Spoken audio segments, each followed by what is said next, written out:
Video games have come a long way.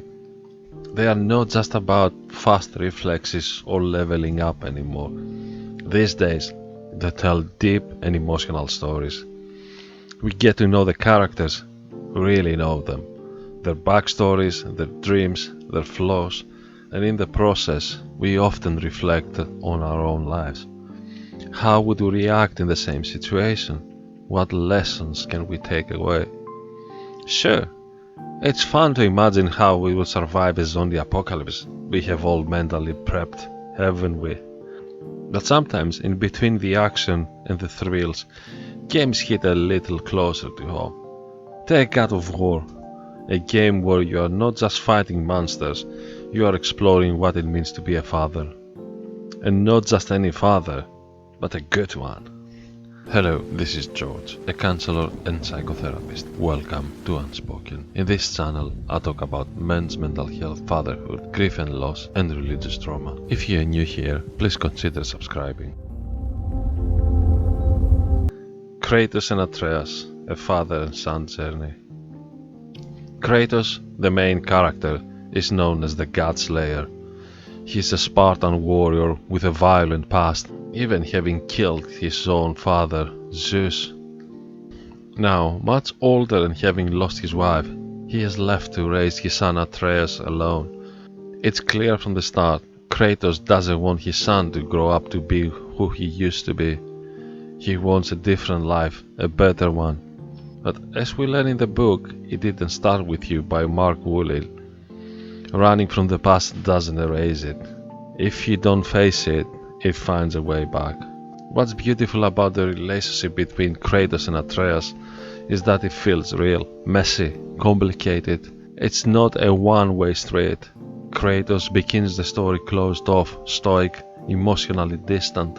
But as they journey together, he begins to open up. He learns how to express love, fear, regret. Atreus in turn learns to listen and understand his father's struggles. They both grow, not just as characters, but also as father and son, learning from each other. The game doesn't fall into the usual stereotypes either. Kratos isn't just the grumpy, overbearing dad, and Atreus isn't just the angsty teen. Yes, they argue, but they also teach and challenge each other.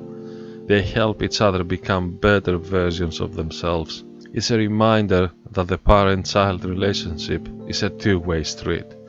There is always something to learn from each other.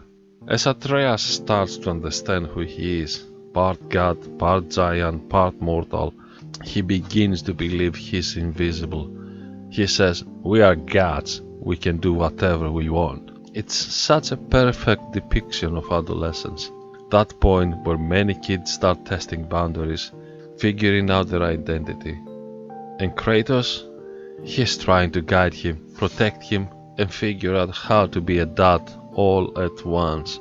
He's learning on the job, just like many of us that didn't have a healthy father figure in our lives, breaking a vicious cycle and building something better. That's the tough part. There's no manual for parenting, no cheat codes. Every child is different, and every father too. But what God of War shows so well is that it's the willingness to try, to show up, to grow that matters. Mutual respect, understanding, and forgiveness become the foundation of their relationship. Kratos isn't just seeking redemption for himself. He wants to give his son a better life, a better example. It's not about being perfect. It's about trying, making mistakes, owning them, doing the work to break the cycle and build something better.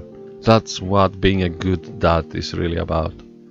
And if you ever found yourself asking, "Am I a good dad?" You're not alone.